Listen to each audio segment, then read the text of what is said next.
Ce conseil de golf est une présentation de TaylorMade. Alors, pour mon deuxième conseil cette année, chose promise, chose due, ça va être des conseils encore avec les baguettes d'enlignement, mais cette fois-ci en situation de jeu court. On va commencer avec des exercices sur le verre d'entraînement. Premier exercice que je demande toujours à mes élèves, êtes-vous capable de potter en ligne droite? Prouvez-vous que vous êtes capable de potter en ligne droite.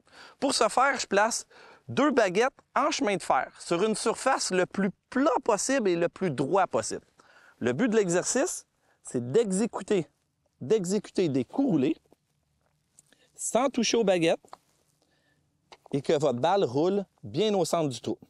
Une fois que vous avez réussi un certain nombre de coups roulés, c'est que vous m'avez prouvé que vous êtes capable de potter, de réussir des coups roulés en ligne droite.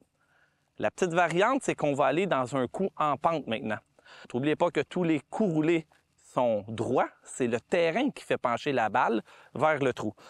Une fois que vous avez bien senti cette action, on peut même apporter une variante. Une variante où on va utiliser une baguette qu'on va mettre sous nos bras, à côté à notre sternum. Le but, c'est de faire des mouvements de fer droit et que la baguette aille de haut en bas. Donc, une belle pendule d'épaule. Donc, si votre baguette ne fait pas un bon mouvement de pendule, c'est-à-dire de haut vers le bas en restant parallèle à mon chemin de fer, mais plutôt un mouvement de rotation qui va vers l'avant et vers l'arrière, soyez presque assuré que vous risquez de manquer votre coup roulé, soit sur le côté gauche ou sur le côté droit. Maintenant, pour mon deuxième conseil, ça va être au coup d'approche roulé.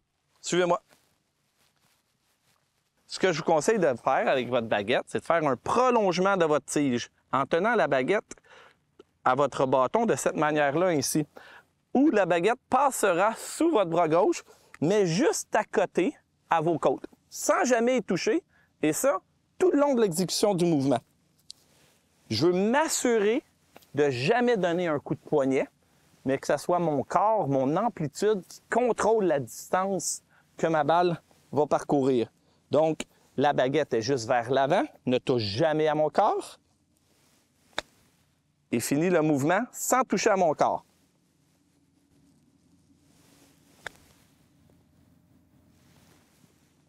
Une variante qu'on peut faire aussi lorsqu'on se retrouve sur une surface ras, c'est-à-dire pas dans l'herbe ronde longue, mais sur le fairway, c'est de placer notre baguette juste à l'extérieur de notre pied arrière. Le but est fort simple, c'est de réussir à frapper la balle sans toucher à la baguette. Pourquoi je mets une baguette juste à l'extérieur de mon pied arrière? C'est que souvent, lorsque le gazon est coupé très ras, les gens essaient de soulever la balle. Donc, ils vont taper derrière la balle, le bâton va rebondir, taper dans le milieu de la balle, et encore une fois, la balle va partir en flèche jusqu'à l'autre côté du verre. Donc, on place notre baguette à l'extérieur de notre pied arrière. On vient faire des mouvements de pendule. Sans toucher à ma baguette, je vais bien sentir mon bâton qui va rebondir sous la balle.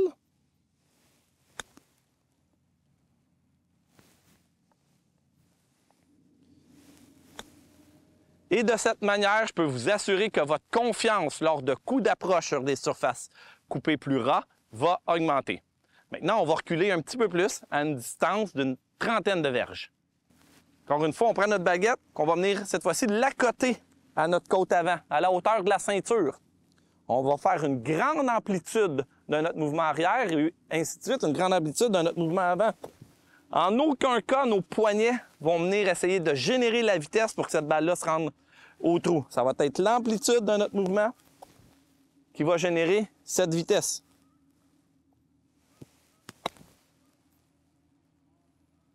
Et voilà.